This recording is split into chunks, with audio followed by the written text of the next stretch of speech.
Al Falah বিশ্ববিদ্যালয়তে উপস্থিত হয়েছে bomb squad সহ এনআইএ টিম। বিশ্ববিদ্যালয়তে উপস্থিত দিল্লি পুলিশের স্পেশাল টিম।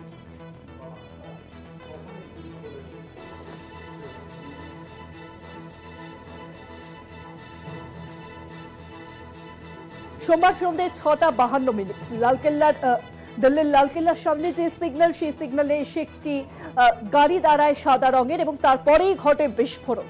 এবং এই ঘটনাতেই তোলপাড় পড়ে যায় গোটা ভারত জুড়ে। জঙ্গি যোগ রয়েছে, সেই জঙ্গি যোগ কিন্তু একেবারে স্পষ্ট হয়েছে। আর এবার এই ঘটনায় নজর দিল্লির আলফালা বিশ্ববিদ্যালয়। এবার ইডি সিবিআই এর নজরে রয়েছে দিল্লি আলফালা বিশ্ববিদ্যালয়ের তহবিল। তদন্ত ইতিমধ্যেই কিন্তু শুরু হয়েছে। বিশ্ববিদ্যালয়ের আর্থিক লেনদেনের তদন্ত করবে ইতিমধ্যেই কেন্দ্রীয় তদন্তকারী সংস্থা ইডি। দিল্লির পুরো ঘটনার তদন্তভার গিয়েছে এনআইএ এর হাতে। আলফালা বিশ্ববিদ্যালয়তে ইতিমধ্যে উপস্থিত হয়েছে বোম স্কোয়াড সহ এনআইএ টিম, বিশ্ববিদ্যালয়ের দিল্লি পুলিশের স্পেশাল টিম। আলফালা বিশ্ববিদ্যালয়ের ভিতর আজকে আরো একটি গাড়ি দেখা যায় এবং সিসিটিভি ফুটেজে সেই গাড়ির ছবি কিন্তু একেবারে স্পষ্ট হয়ে ওঠে। সিসিটিভি ফুটেজে আজকে একটি লাল গাড়ির হদিশ পেলে এবং সেই নিয়ে কিন্তু আরো তরজা ওঠে। তারপরেই জানা যায় যে সেই আলফালা বিশ্ববিদ্যালয়, দিল্লির আলফালা বিশ্ববিদ্যালয় কোনোভাবেই কিন্তু ন্যাক দ্বারা স্বীকৃত নয়। তাহলে কিভাবে বিশ্ববিদ্যালয় চলছে, একাধিক প্রশ্ন উঠছে। এবং তারপরে এবার নজরে দিল্লির এই আলফালা বিশ্ববিদ্যালয়ের ল্যাবরেটরিতেই তল্লাশি চলবে ইতিমধ্যেই, কারণ ল্যাবরেটরিতে কোনো রকম কোনো বোম তৈরির কার্যকলাপ চলতো কিনা একাধিক বিষয় কিন্তু সামনে এসছে, যার জন্যই কিন্তু এই তল্লাশির চিরুনি তল্লাশি শুরু হয়েছে।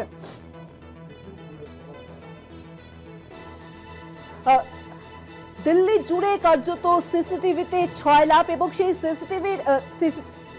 সিসিটিভিতেই কিন্তু ধরা পড়েছিল দিল্লির আলফালা বিশ্ববিদ্যালয়তে একটি লাল গাড়ি। এবং এই নিয়ে কিন্তু প্রশ্ন উঠছে কিভাবে সেই লাল গাড়ি পৌঁছলো বিশ্ববিদ্যালয়ের ভিতরে। আলফালা বিশ্ববিদ্যালয়তে ইতিমধ্যে উপস্থিত হয়েছে তার জন্য বোম স্কোয়াড এনআইএ টিম। গোটা ঘটনার তদন্ত চলছে, চিরুনি তল্লাশি শুরু হয়েছে।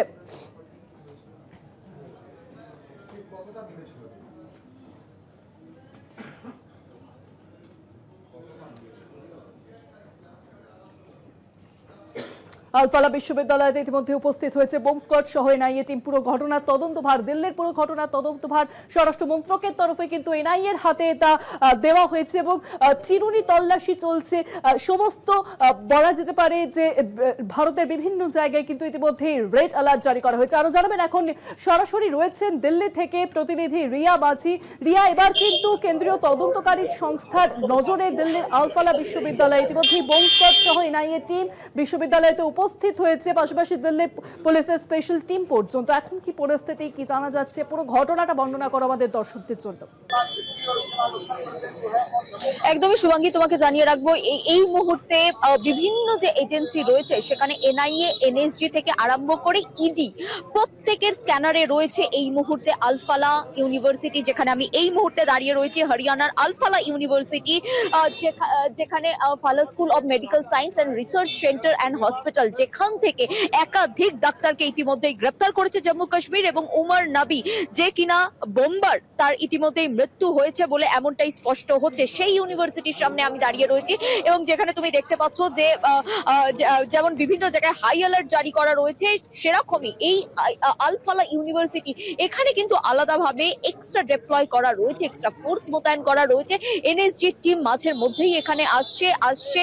এখানে এনআইএ টিম, দিল্লি পুলিশ থেকে আরম্ভ করে হরিয়ানা পুলিশ থেকে আরম্ভ করে প্রত্যেকের টিম কিন্তু এখানে এসে পৌঁছাচ্ছে। এবং এখানে এসে যে মূলত যেটা মনে করা হচ্ছে যে এই সেই আলফালা ইউনিভার্সিটি যেখানে যে ডাক্তাররা ছিলেন বা যে ডাক্তাররা এখানে পড়াশোনা করতেন, ডাক্তারির নাম করে তারা পিছনে এই সন্ত্রাসবাদের কার্যকলাপ করতেন। এবং তাদের যে ল্যাব, অর্থাৎ এই আলফালা ইউনিভার্সিটির যে ল্যাব, সেই ল্যাবেতেই চলতো সেখানে যে বিস্ফোরক বানানোর কাজ, আরডিএক্স থেকে আইইডি, এই সমস্ত যে কেমিক্যাল দিয়ে বানানো হয়, একটার সাথে আরেকটা যে কেমিক্যাল মিক্সড করা হয়, সেই কাজ চলতো এই আলফালা ইউনিভার্সিটিতেই বলে অনুমান করছে তদন্তকারী আধিকারিকরা। ইতিমধ্যেই তোমাকে জানিয়ে রাখবো যে এনএসজির একটি টিম গতকালকে এসেছিল এবং এনআইএ তারা তারা আসছেন এখানে এবং ভিতরে একটি টিম তারা কনস্ট্যান্ট মোতায়েন রাখা রয়েছে সমস্ত দিক খতিয়ে দেখার জন্য।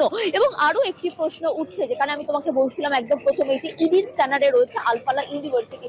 কারণ হচ্ছে যে এই ইউনিভার্সিটির যে ফান্ডিং, সেই ফান্ডিং হতো ফরেন ফান্ডিং হতো বলে এমনটাই কিন্তু জানতে পেরেছে তদন্তকারী আধিকারিকরা। এবং সেই কারণের জন্য সেই ফান্ডিংটা কোথা থেকে হতো, সেই ফান্ডিং কি পাকিস্তান থেকে হতো, সেই বিষয়টাই মূলত জানতে চাইছে তদন্তকারী আধিকারিকরা। এবং সেই কারণের জন্য ইডি অর্থাৎ এনফোর্সমেন্ট ডিরেক্টরেট ইতিমধ্যেই এনকোয়ারি শুরু করেছে।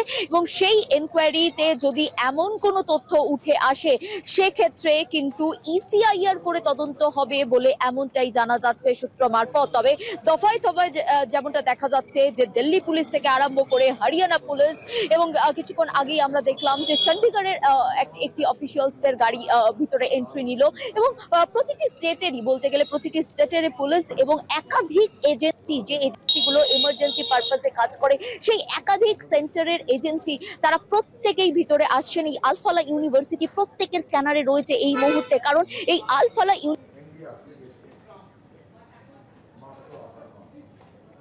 একটু বলবো আমাকে যদি দেখানোটা সম্ভব হয় যে একটি তার পুরো মাঠ অর্থাৎ একদম জমি, একরের পর একর জমি শুধু, এবং মাঝখান দিয়ে একটি রাস্তা চলে গেছে। এই একটি জায়গায় যেখানে একটি এডুকেশন কমপ্লেক্স, যেখানে আলফালা এই ইউনিভার্সিটি বা এই কমপ্লেক্স, সেই জায়গাতে দাঁড়িয়ে এই ধরনের কার্যকলাপ, সেটা কিন্তু কার্যত বুঝতে পার,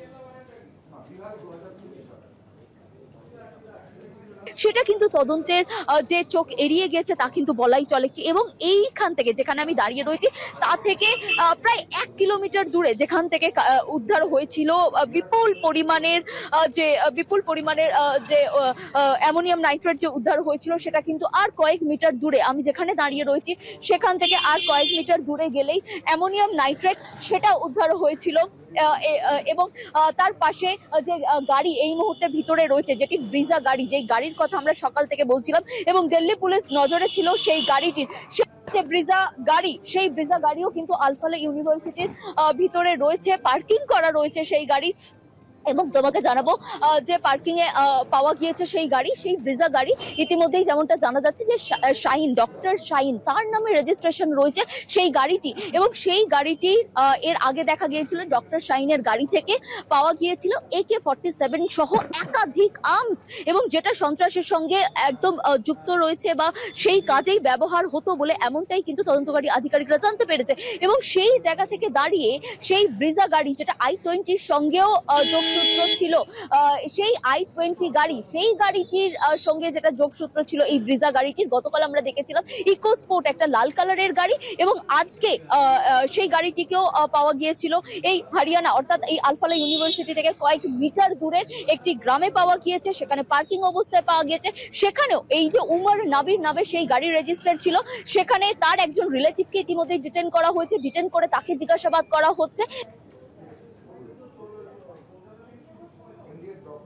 আলফালা ইউনিভার্সিটিতে সেখানে পার্কিং রয়েছে এবং সেই পার্কিং এ ইতিমধ্যেই বম্ব স্কোয়াড ভিতরে ঢুকেছে এবং বম্ব স্কোয়াড ভিতরে ঢুকে সেই গাড়ি তল্লাশি অভিযান নিচ্ছে। তবে ইতিমধ্যেই সূত্র মারফত যেমনটা জানতে পারা গিয়েছে যে সেই গাড়ি খালি রয়েছে, সেখানে কোনো আর্মস নেই।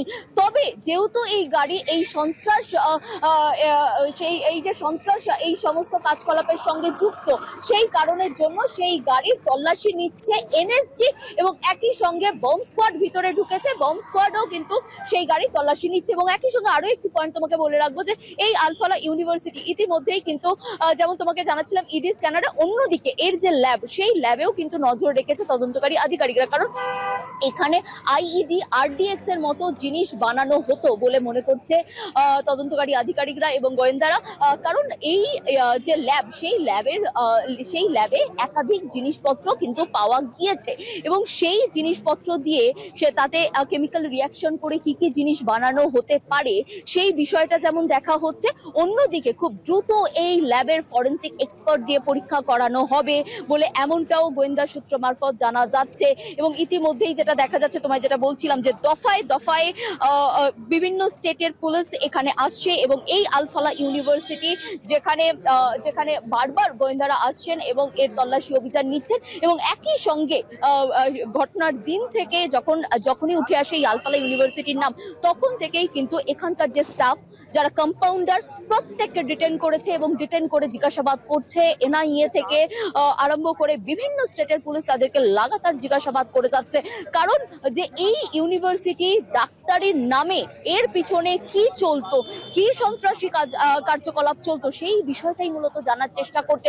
শুধুমাত্র মুজাম্মেল, আদিল, শাহিন, উমর নাবি নাকি এর পেছনে আরো অন্য কেউ ছিল? কারণ একদিকটা কার্যত স্পষ্ট হয়েছে যে এই আলফালা ইউনিভার্সিটিতেই কিন্তু সাধারণ মানুষ যারা আসতো, যারা পড়াশোনা করার জন্য আসতো, যারা ডাক্তারি করার জন্য আসতো, তাদের ব্রেন ওয়াশ করা হতো, তাদেরকে ব্রেন ওয়াশ করে এই সন্ত্রাসবাদের সঙ্গে যুক্ত করা হতো। এবং সেই কারণের জন্যই মনে করা হচ্ছে যে এই যে ল্যাব, সেই ল্যাবেও তার মানে আরডিএক্স আইইডির মতো জিনিসপত্র তৈরি করার জন্য হয়তো এই ল্যাবকে ইউজ করা হতো। সেই কারণের জন্যই এখানে দফায় দফায় একাধিক এজেন্সি, একাধিক পুলিশ, একাধিক স্টেটের পুলিশ, তারা প্রত্যেকেই আসছে, হরিয়ানা পুলিশের সঙ্গে কথা বলছে, এই ইউনিভার্সিটির ভিতরে যাচ্ছে, এখানের ছানবিন করছে।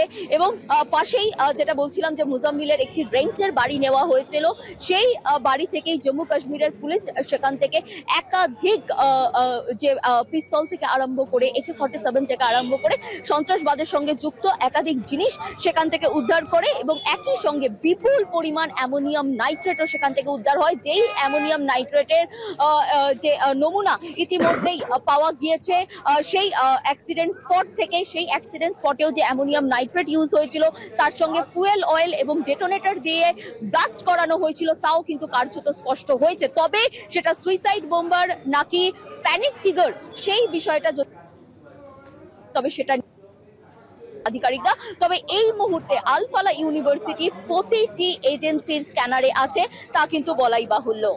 একদমই তাই। আলফালা ইউনিভার্সিটির সামনে থেকে সরাসরি ছিলেন প্রতিনিধি রিয়া মাঝি। রিয়া, তুমি আমাদের সঙ্গে থাকো।